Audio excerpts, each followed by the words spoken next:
Greetings, Mindscape Artist. I'm Candy, and I'm here to help you change your mind one thought at a time. I am the author of 25 Thoughts About Your Destiny, and it has been a very long time since I've actually made a video. I've been really busy doing what a lot of people would think is absolutely nothing, but I've been busy experimenting with changing my own mind. Rather than just writing about it, I've really been actually doing it, raising my frequency to a higher level, which requires a conscious effort. It's not something that's really easy to do. I've been reading a lot of material. Those who followed me throughout my many phases of videos, I've put out astrology videos, and I have a lot of metaphysical background, and I've kind of put all of it together.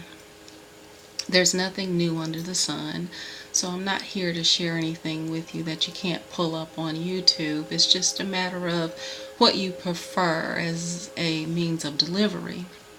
So today I wanted to discuss something that seems to be really important, and that is how to design the life that you desire. A lot of people are into that now.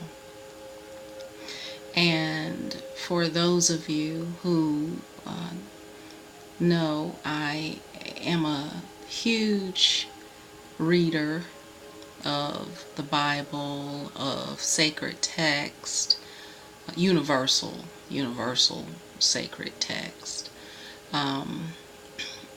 I'm one who will go from that to astrology to anything, because I really love finding the connection in all things. I think that instead of finding the separation of things, when you find the oneness in all things, it just makes everything so much sweeter. And the oneness is that all things lead you back to you. But they only lead you back to you if you know where the real you actually is. And when I speak of the real you, I'm speaking of the unconditioned you. The you that is the observer, the you that stands back and watches. The you that doesn't need anything. The you that's not anxious. The you that's not worried about who loves you and who doesn't love you, who's your friend, who's not your friend. The you that is not concerned necessarily with survival in this reality that we live in, but the you that is concerned with the condition of your soul. That you, that non-material self, that non-competitive self, that higher octave of you that just knows everything, even that you don't know. For those of you who are seekers of that higher self, you learn that as you master the different levels of the disciplines or the disciples as they are represented in the Bible, there really are, metaphysically, they're disciplines, strength and courage and all of the things that we seek when we are looking for something that we can't find out here. That's when you turn to the 12 disciples or disciplines. We'll talk about that in another video. But right now, we're talking about being able to. I'm really into David R Hawkins books, and he is the author of about 3 books. And right now, I'm pretty much on the transcending the levels of consciousness. But he is really known for his book Power versus Force. And Power versus Force is so awesome because it teaches you how to draw things to you from the power within rather than from the force outside of yourself. He's also the author of Letting Go, which is priceless. Once you master understanding where your real power is, it makes it easier for you to let go. And also the eye of I. The eye of the I. That's a really good one as well. But there's something about the transcending levels of consciousness that actually makes it very clear where your frequency needs to be in order for you to manifest the life that you want to manifest. And you'll have here where you can actually pull it up on the internet, where you have different frequencies and different emotions represent different frequencies. So shame is at a frequency of about 20, and then you have guilt at a frequency of about 30, and then apathy at 50, and grief at 75, fear at 100, on up to courage at about 200. And then you go on up to love, which is 500 plus, peace, which is 600, and enlightenment, which is 700.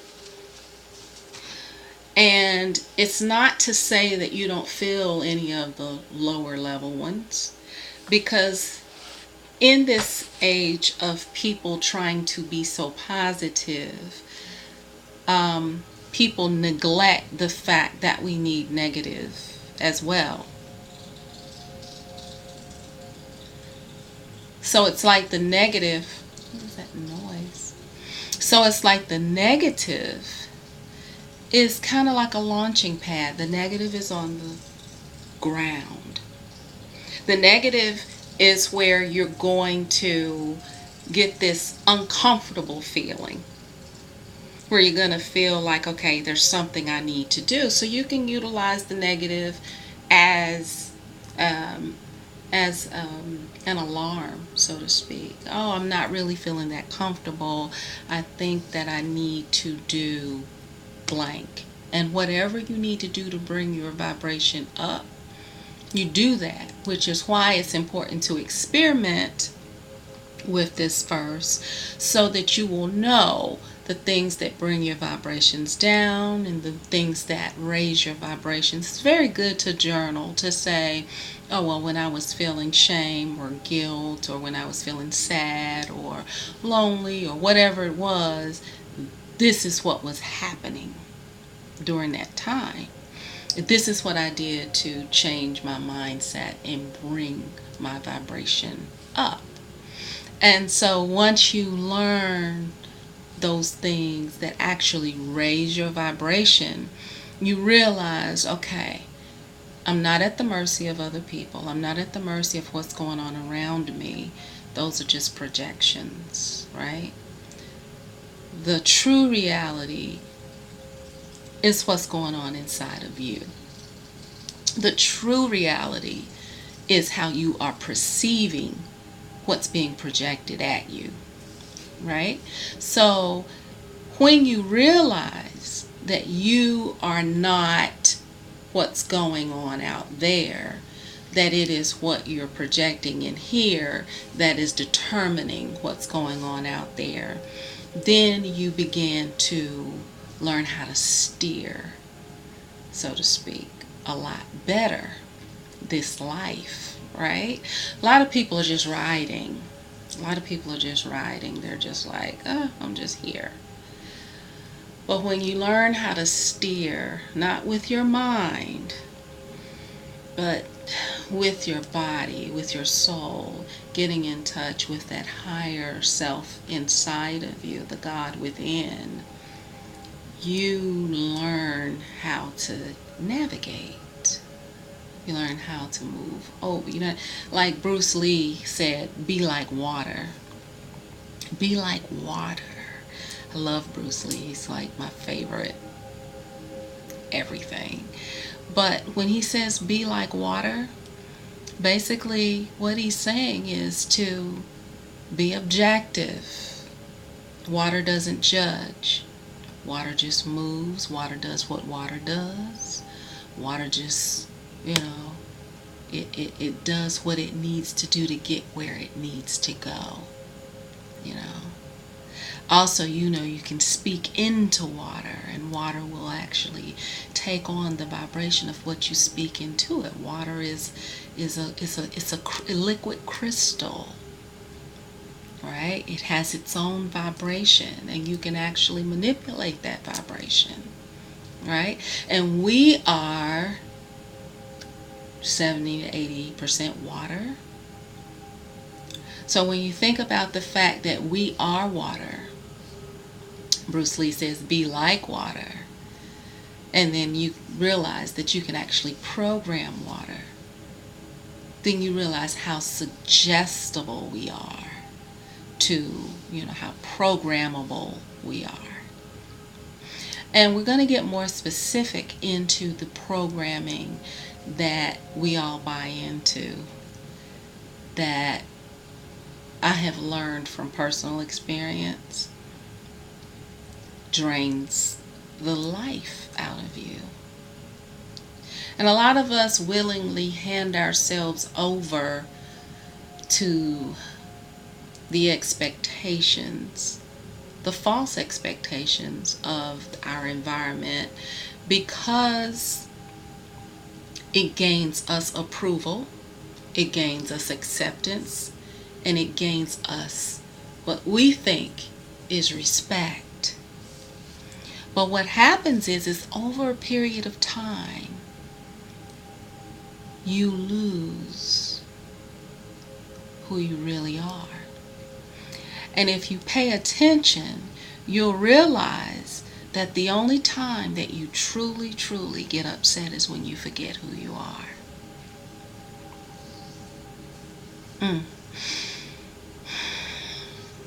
When you forget who you are, you become your not self. You become upset. You become jealous. You become angry. You become sad. You become anxious. You become controlling because you can't remember who you are. You begin to identify with that which is outside of you, which causes you to reach out there. When you reach out there, you walk away from what's in here. Walk away from what's in here. And you'll see me reach back a lot, because when I think of the I am inside of me, I think of something like bigger than I am, that's taller than I am, that's standing behind me, that's guiding me, that is observing what's going on, that knows everything. It's God. It's God. And you know how we say God's got your back? Well, I feel that. I feel that. When I'm connected, I feel that. I feel like God is back here. God is over me. God's hands are moving. I'm not doing anything. I've handed my small self over to my big self. And you can tell when you make the switch because people treat you differently. You feel differently, therefore you project something different.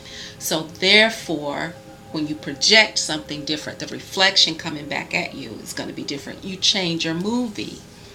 You change your movie. And 25 Thoughts About Your Destiny, which is actually my book, the tagline on it says, reconstruct your world by reconstructing your mind. And I wrote it in 2000. Well, I wrote it before 2007, but I published it in 2007. And it talks about the thoughts, which are projections out there, how we react to them, and how we can flip them and use them to raise us to a higher level of our best self. The best self is the God in you. You know, a lot of people get that mixed up when people say, I'm learning how to love me, or I'm learning how to trust me, or I'm learning how to... Anytime you say me, people think you're talking about the ego, the little I, the selfish me, the me that wants something all the time, the me that's always seeking to pull things to them, right? The me that's always seeking to grab, get, own, possess, do, all of that, right? But what happens is once you understand the makeup of the mind and the soul and the spirit and the body, once you understand when the Bible speaks of Jesus and uses Jesus, that's just you in that place. You know, that is you. You know, you are God's idea of man, of woman, of human. You're God's idea. You're created in God's image. And the miracles that God can do can also be done through you. If you don't believe that, then it won't be true. You won't project that movie, right? And the movie that you're going to be projecting is that you always need something. That's really the selfish way of it. I need something outside of me to really give me what I need. Does that really make sense? I need something outside of me to give me what I need. That constantly keeps you grabbing. Now, when I read books, when I write books, when I look at YouTube videos, when I listen to people, those things, although they are outside of me, they really are projections of who I already am, right? They're the positive things that are already in me. They are confirmation of where I am, what I already know, the path that I'm already on, you know. So I'm not reaching out to them to grab anything that I don't have inside of me. A lot of the times I am enjoying what they're reflecting back to me. So when I say something like everyone searching is not lost, it's true. Because you have some people who are truly lost. Some people who are truly lost. They have no idea the path that they're on. They're totally operating straight from their conditioned programming, and they're not really happy. They feel separated from the God within, and they are exhausted, right? And then you have those that are like, oh my God, look at that. Look at that. They're like on this journey, and they're looking at things with wonder, and they're like, what's next? I'm so excited. This is so wonderful. This is exactly just like the dream that I had. This is what I've manifested. This is where I'm supposed to be. Let me see another sign. Let me see another image. Let me see another vision. What's that? Let me see what's in that book. Oh my God, I can't believe it. I was just writing about this last night, and here it is in a book. You start looking at things and searching, not searching like the little person you are, but searching like the big person, that the big I, the God in you, not searching out of confusion, searching for confirmation out of wonder, out of delight. Delight yourselves in the Lord. You're delighting yourselves. You're so delighted that you're on this path, right? And so when people see you doing that, some of them will say, oh, they're confused. Oh my God, one day they were talking about the Bible, and then the next day they were talking about astrology, and then the next day they were talking about metaphysics, and then the next day they were talking about um, quantum leaping and quantum physics and all these crazy things, when they don't even realize that all of those things are connected. One of my favorite texts that I will probably say on every single video is from Isaiah chapter 43, verse 18 and 19, where it says, forget about the past. I'm about to do a new thing. Can you not see it? It's happening now. I'm creating rivers in the desert and roadways through the wilderness. Right? That sounds crazy. Sounds crazy. Forget about the past. I'm about to do a new thing. It's happening now. Can you not see it? Well, the reason why it's being asked, can you not see it, is because if I'm looking with these eyes, I won't be able to see it. If I'm looking with this eye, if I'm looking with this eye, I can see it. I can see it. And then the moment I make the connection with my spirit, with my consciousness, and the moment my body aligns with that vibration and begins to feel it, then I can create a river in the desert. I can create a pathway through the wilderness, right? Or I can part the Red Sea in my own life. So it's very important for you to play with that feeling between the little I and the big I. The big I is the I am that I am. That's the big I. You know, the little I is the I am.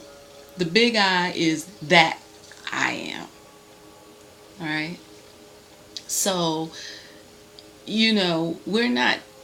I'm not trying to get you to do away with negative feelings. I'm not trying to get you to do away with the little I, because the little I has to go to work, and the little I has to pay bills, and the little I has to do all of these mundane things that we do.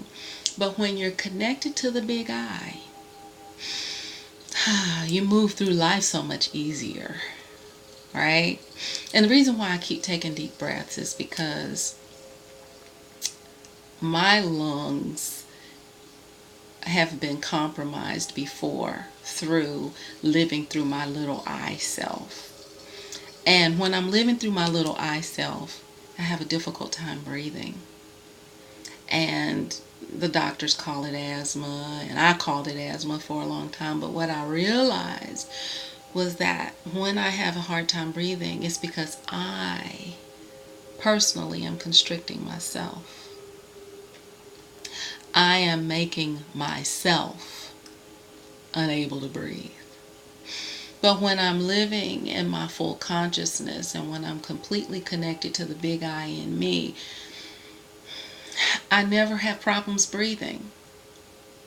So when we say we're stressed out, when we say that we feel Like the whole world is kind of getting small and caving in on us, and one thing happens after the other, after the other, after the other.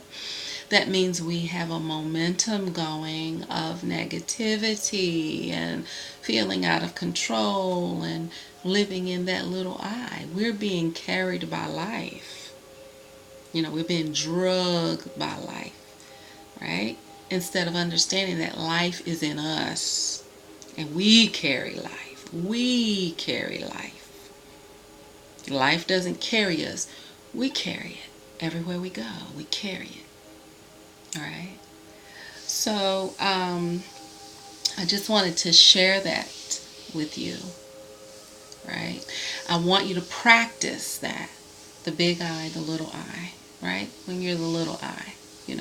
In church we say the old man versus the new man.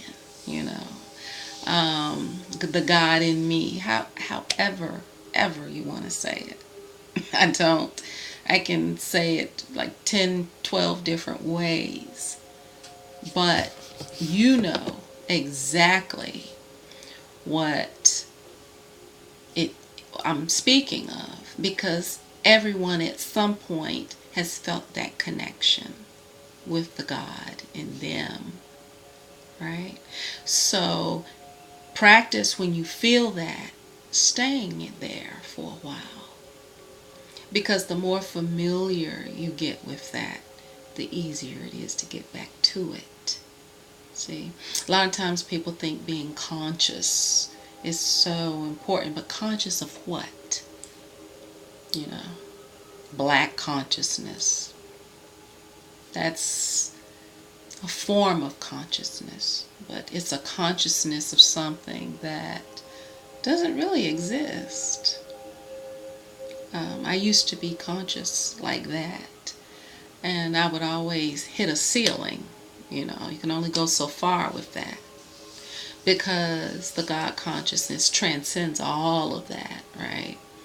And I remember when I was kind of outgrowing that, and I was feeling guilty, and then that shrinks you.